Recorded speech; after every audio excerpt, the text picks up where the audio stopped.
ನಮ್ಮಲ್ಲಿ ಗಣಪತಿಯ ಕಲ್ಟ್ ಅಥವಾ ಸಂಪ್ರದಾಯ ಏನಿದೆ ಅದು 7ನೇ ಶತಮಾನದಲ್ಲಿ ಈಚೆಗೆ ಬಂತದ್ದು.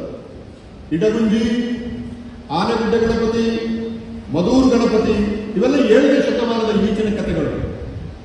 ಗಣಪತಿ ಬರುವುದಕ್ಕೆ ಮೊದಲು ನಮ್ಮಲ್ಲಿ ದೇವರನ್ನು ಪೂಜೆ ಮಾಡುವಾಗ ಜ್ಯೋತಿಯನ್ನು ಪೂಜೆ ಮಾಡ್ತಾ ಇದೆ. ಇವತ್ತು ಜನಪದ ಮಹಾಕಾವ್ಯಗಳಲ್ಲಿ ಜ್ಯೋತಿ ಇದೆ.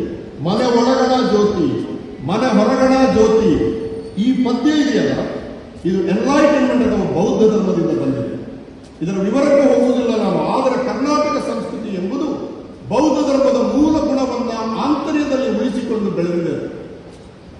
ಬಿಹಾರದಲ್ಲಿ ಕ್ರಿಸ್ತ ಶಕಪೂರ್ವ 3ನೇ ಶತಮಾನದಲ್ಲಿ 12 ವರ್ಷಗಳ ಕ್ಷಾಮ ಬಂದಾಗ ಸಂಪ್ರತಿ ಚಂದ್ರಗುಪ್ತರು ಮತ್ತು ಭದ್ರಮಾಲು ಭಟ್ಟಾರರು ಬಿಹಾರದಿಂದ ವಲಸೆ ಬಂದು ಬಂದು ಬಂದು ಬಂದು ನೆಲೆ ನಿಂತದ್ದು ಕರ್ನಾಟಕದ ಶ್ರವಣಬೆಳಗೊಳದಲ್ಲಿ. ಆ ಕಡೆ ತಮಿಳುನಾಡಿಗೂ ಹೋಗಲಿಲ್ಲ, ಈ ಕಡೆ ಕೇರಳಕ್ಕೂ ಹೋಗಲಿಲ್ಲ. ಶ್ರವಣಬೆಳಗೊಳದಲ್ಲಿ ನಿಂತು ಕನ್ನಡ ಸಂಸ್ಕೃತಿಯನ್ನು ಬೆಳೆಸಿತು. ಇವತ್ತು ಜಗತ್ತು ವಿಖ್ಯಾತವಾದಂತಹ ಒಂದು ಗೊಮ್ಮಟನನ್ನ ಕರ್ನಾಟಕಕ್ಕೆ ಕೊಟ್ಟದ್ದು ಜೈನರು.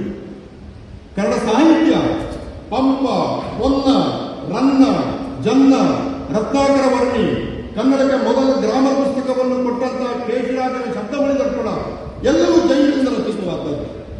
ಸಂಸ್ಕೃತಿಯನ್ನು ಬೆಳೆಸಿದ್ರವರು. ನಾವು ಯಾವುದನ್ನು ಬೇಡ ಅಂತ ಹೇಳಲಿಲ್ಲ. ಶಂಕರಾಚಾರ್ಯರು ಬಿಹಾರದಲ್ಲಿ ಮಂಡನ ಮಿಶ್ರವನ್ನು ವಾದದಲ್ಲಿ ಸೋಲಿಸಿ ಅವನ ಹೆಸರನ್ನು ಸುರೇಶಾಚಾರ್ಯ ಅಂತ ಬದಲಾಯಿಸಿ ಶಂಕರಾಚಾರ್ಯರು ಮಂಡನ ಮಿಶ್ರನ್ನು ಕಳಿಸಿದ್ದು ಕರ್ನಾಟಕದ ಶೃಂಗೇರಿ. ಇವತ್ತು ಶೃಂಗೇರಿ ಅದ್ವೈತದ ಬಹಳ ದೊಡ್ಡ ಸೆಂಟರ್ ಅದು. ವೇದಾಂತದ ಬಹಳ ಪ್ರಮುಖ ಶಾಖೆಗಳಾದಂಥ ಅದ್ವೈತ, ದ್ವೈತ ಮತ್ತು ವಿಶಿಷ್ಟಾದ್ವೈತಕ್ಕೆ ಕರ್ನಾಟಕ ನೆಲೆವೀಡಾಗಿದೆ. ತಮಿಳುನಾಡಿನಲ್ಲಿ ರಾಮಾನುಜಾಚಾರ್ಯರಿಗೆ ಬಹಳ ಕಾಲ ಬದುಕಲಿಕ್ಕೆ ಆಗಲಿಲ್ಲ. ಅವರು ವೈಷ್ಣವ ಮತ ಪ್ರಚಾರ ಮಾಡ್ತಾ ಇದ್ರು. ಚೋಳರು ಶೈವ ಮತ ಪ್ರಚಾರಕರಾಗಿದ್ದರು. ಆಲ್ಮೋಸ್ಟ್ ಅಲ್ಲಿಂದ ಓಡಿಸಿದ್ರು. ರಾಮಾನುಜಾಚಾರ್ಯರು ತಮಿಳುನಾಡಿಂದ ಓಡಿ ಬಂದಾಗ ಮೈಸೂರಿನ ಹತ್ತಿರದ ಮೇಲುಕೋಟೆಯಲ್ಲಿ ಕರ್ನಾಟಕದ ಜನ ಜಾಗ ಕೊಟ್ಟರು. ಇವತ್ತು ಮೇಲುಕೋಟೆ ವಿಶಿಷ್ಟಾದ್ವೈತದ ಬಹಳ ದೊಡ್ಡ ಸೆಂಟರ್ ಆಗಿ ಬೆಳೆಯಿತು.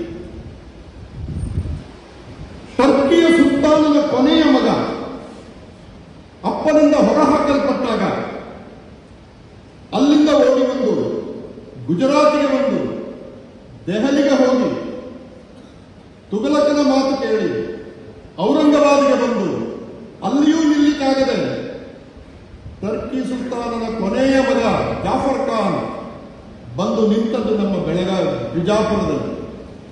ಮುಂದೆ 300 ವರ್ಷಗಳ ಕಾಲ ಅಧಿಶಾಹಿಗಳು ಮತ್ತು ಬಹುಮನಿ ಸುಲ್ತಾನಗಳು ಕರ್ನಾಟಕವನ್ನು ಆಳಿದರು. ನಮ್ಮ ರಾಜ್ಯ ಯಾರನ್ನೂ ಹೊರಗೆ ಹಾಕಲಿಲ್ಲ. ನಮ್ಮ ರಾಜ್ಯ ಬೆಳೆದದೆ ಎಲ್ಲರನ್ನೂ ಒಳಗುತ್ತಾ ಬೆಳೆದದ್ದು. ಟಿಪ್ಪು ಸತ್ತ 30 ವರ್ಷದಲ್ಲಿ ನಾವಿವತ್ತು ಕುಳಿತಿದ್ದೇವೆ ಈ ಅದ್ಭುತವಾದ ಸಭಾಂಗಣದಲ್ಲಿ. ಮೇಲೆ ಹೆಸರಿದೆ ಭಾಷಣ ಮಿಷನರಿಗಳು. 1836 ಮಂಗಳೂರಿಗೆ ಬಂದ ಭಾಷಣ ಮಿಷನರಿಗಳು ಮೊದಲು ಮಾಡಿದ ಕೆಲಸ ಇಲ್ಲಿ ಶಾಲೆಗಳನ್ನು ಆರಂಭ ಮಾಡಿ.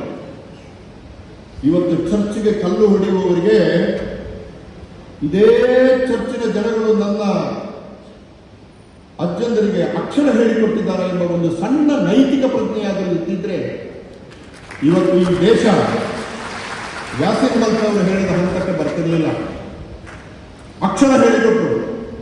ನಾನು ಹೇಳಬಾರದು ಎಷ್ಟೋ ವಿಷಯಗಳನ್ನು ಹೇಳಿದ್ರೆ ಬಹಳ ಜನಕ್ಕೆ ಬೇಜಾರಾಗ್ತದೆ. ಈಗ ಬೇರೆ ತರ ಕರ್ಮಿಗಳನ್ನು ತೆಕ್ಕೊಳ್ತದೆ. ನಮ್ಮ ಉಡುಪಿಯಲ್ಲಿ 8 ಮಠಗಳು ಇದ್ದವು. ಎಷ್ಟು ವರ್ಷಗಳಿಂದ ಇದ್ದಾವೆ? ಒಂದು ಶಾಲೆ ಕಟ್ಟಿದ್ರು ಅವರು? ಶಾಲೆ ಕಟ್ಟಲಿಲ್ಲ. ಮಿಷನರಿಗೆ ಒಂದು 50 ವರ್ಷದಲ್ಲಿ ಶಾಲೆ ಕಟ್ಟಿದ್ರು, ವಿದ್ಯೆ ಕೊಟ್ಟರವರು, ಆಸ್ಪತ್ರೆಗಳನ್ನು ಕಟ್ಟಿದ್ರು, ರೈಲು ಮಾರ್ಗಗಳನ್ನು ಮಾಡಿದರು, ಹಂಚಿನ ಕಾರ್ಖಾನೆಗಳನ್ನು ಮಾಡಿ ಕೆಲಸ ಕೊಟ್ಟರು, ಮುದ್ರಣ ಯಂತ್ರಗಳನ್ನು ತಂದರು, ಮಂಗಳೂರು ನ್ಯೂಸ್ ಅಂತ ಒಂದು ಪೇಪರ್ ಕೊಟ್ಟರು. ಇವತ್ತು ನಮ್ಮಲ್ಲಿ ಒಂದು ಶಬ್ದ ಇದೆ ಅಕಾಡೆಮಿಕ್ ಕ್ಷೇತ್ರದಲ್ಲಿ. ನಮ್ಮ ಗುರುಗಳಾದ ಫಣಿರಾಜ್ ಅವರು ಇದ್ದಾರೆ. ಮಿಷನರಿ ಝೀಲ್ ಅಂತ ಹೇಳ್ತೀವಿ ನಾವು. ಕರಾವಳಿಗೆ ಒಂದು ಮಿಷನರಿ ಝೀಲ್ ಇದೆ. That word came from Basel missionary. Missionary zeal, ಕೆಲಸ ಮಾಡೋದು. ನಮಗೆ ಕೆಲಸ ಮಾಡೋದನ್ನು ಹೇಳಿಕೊಟ್ರು. ನಿದ್ದೆ ಮಾಡೋದನ್ನು ಹೇಳಿಕೊಡಲಿಲ್ಲ ಅವರು. ಹೊಡೆಯುವುದನ್ನು ಹೇಳಿಕೊಡಲಿಲ್ಲ. ದ್ವೇಷ ಬಿತ್ತುವುದನ್ನು ಹೇಳಿಕೊಡಲಿಲ್ಲ. ಕೆಲಸ ಮಾಡುವುದನ್ನು ಹೇಳಿಕೊಟ್ರು. ಅದಕ್ಕೆ ಮುಂದಿನ 100 ವರ್ಷದಲ್ಲಿ ಇಡೀ ದೇಶಕ್ಕೆ ಮಾದರಿಯಾಗುವಂತ ನನ್ನ ಜಿಲ್ಲೆ ಬೆಳೆಯುತ್ತೆ. ದೈವ ಬರಲಿಕ್ಕೆ ಸಾಧ್ಯ ಇಲ್ಲ. ನೀವು ಯಾರಾದರೂ ಸಂಶೋಧನೆಯಲ್ಲಿ ಆಸಕ್ತಿ ಇರುವವರು ಬಬ್ಬರಿಯ ದೈವದ ಕೋಲಕ್ಕೆ ಹೋಗಬೇಕು. ಟ್ರೆಡಿಷನಲ್ ಮುಸಲ್ಮಾನರನ್ನು ಒಪ್ಪಲಿಕ್ಕೆ ಸಾಧ್ಯವೇ ಇಲ್ಲ. ಅವ ಮಕ್ಕಾದ ಕಡೆ ಮುಖ ಮಾಡಿ ಅಲ್ಲಾಹು ಅಕ್ಬರ್ ಅಂತ ಹೇಳ್ತಾನೆ, ಭೂತಾರಾಧನೆಯಲ್ಲಿ ಹೇಳ್ತಾನೆ ಅಲ್ಲಾಹು ಅಕ್ಬರ್ ಅಂತ. ಸಾಂಪ್ರದಾಯಿಕ ಬ್ರಾಹ್ಮಣರು ಮುಸಲ್ಮಾನರನ್ನು ಒಪ್ಪಲಿಕ್ಕೆ ಸಾಧ್ಯ ಇಲ್ಲ. ಆದರೆ ಉಂಟು. ಅಂದ್ರೆ ಇಸ್ಲಾಂನ ಒಳಗಡೆ ಅಸಾಧ್ಯವಾದಂತಹ ಒಂದು ದೈವ ಕಲ್ಪನೆ ಒಬ್ಬ ಮುಸಲ್ಮಾನನ ಹೆಸರಿನಲ್ಲಿ ಕರಾವಳಿಯಲ್ಲಿ ಸೃಷ್ಟಿಯಾಗಿದೆ. ಈ ಹಿಂದೂಗಳ ಸಮಸ್ಯೆ ಏನಂದ್ರೆ, ಈಗ ಅವ ದೈವ ಆಗ್ಬಿಟ್ಟಿದ್ದಾನೆ, ಅವನಿಗೆ ಪೂಜೆ ಮಾಡಬೇಕು. ಪೂಜೆ ಮಾಡಬೇಕಾದ್ರೆ ಮಂತ್ರ ಹೇಳಬೇಕು. ಯಾವ ಮಂತ್ರ ಹೇಳೋದಿಲ್ಲ? ಅವ ಮುಸಲ್ಮಾನ. ವೇದ ಮಂತ್ರಗಳು ಆಗುದಿಲ್ಲ, ಯಾವುದೂ ಆಗುದಿಲ್ಲ, ಯಾಕಂದ್ರೆ ಅವ ಮುಸಲ್ಮಾನ. ನೋಡಿ, ಮುಸಲ್ಮಾನನೂ ಅಲ್ಲದ, ಹಿಂದೂ ಅಲ್ಲದ, ಆದರೆ ಕಡಲಿಗೆ ಹೋಗುವವರನ್ನು ರಕ್ಷಿಸುವ ಒಂದು ದೈವ ನಮ್ಮ ನಡುವೆ ನಾವು ಸೃಷ್ಟಿ ಮಾಡಿಕೊಂಡಿದ್ದೇವೆ. ಇದು ನಮ್ಮ ನಾಡು, ಇದು ನಮ್ಮ ಭಾರತ. ಕಷ್ಟ ಬಂದವನಿಗೆ ಸಹಾಯ ಮಾಡುವಾಗ ನೀನು ಮುಸಲ್ಮಾನನೂ ಅಲ್ಲ, ನೀನು ಹಿಂದೂ ಅಲ್ಲ, ಯಾರೂ ಅಲ್ಲ, ನೀನೊಬ್ಬ ಮನುಷ್ಯ ಅಷ್ಟೇ. ಅಲ್ಲ ಹೇಳಿದೆ ಇದನ್ನು. ನಾನು ಆ ಪ್ರಾರ್ಥನೆಯ ಪದಗಳನ್ನು ಕೇಳಿದೆ. ಸಹಾಯ ಮಾಡುವಂತಷ್ಟೇ. ಇಡೀ ಬೊಬ್ಬರಿನ ಪ್ರಾರ್ಥನೆ ಮತ್ತು ಕಥೆ ಹೇಳುವುದು ಅದೇ, ಸಹಾಯ ಮಾಡುವ. ಈ ತರದ ಒಂದು ಸೌಹಾರ್ದ ಸಂಸ್ಕೃತಿಯ ಪರಂಪರೆಯನ್ನು ಬೆಳೆಸಿಕೊಂಡು ಬಂದ ನಾವು ಇವತ್ತು ಅದರ ಚೂರು ಚೂರು ಮಾಡುವಷ್ಟರ ಮಟ್ಟಿಗೆ ಬೆಳೀತಾ ಇದ್ದಾಗ ಬಹಳ ಜನ ಮೌನವಾಗಿ ಮಾತನಾಡದೆ ಕೂತುಕೊಳ್ಳುವುದಿದೆಯಲ್ಲ, ಇದು ಆತ್ಮಹತ್ಯೆಗೆ ಸಮಾನವಾದ ಪ್ರಕ್ರಿಯೆ. ನಾವು ಮಾತನಾಡಲೇಬೇಕೀಗ, ನಾವು ಕೆಲಸ ಮಾಡಲೇಬೇಕೀಗ.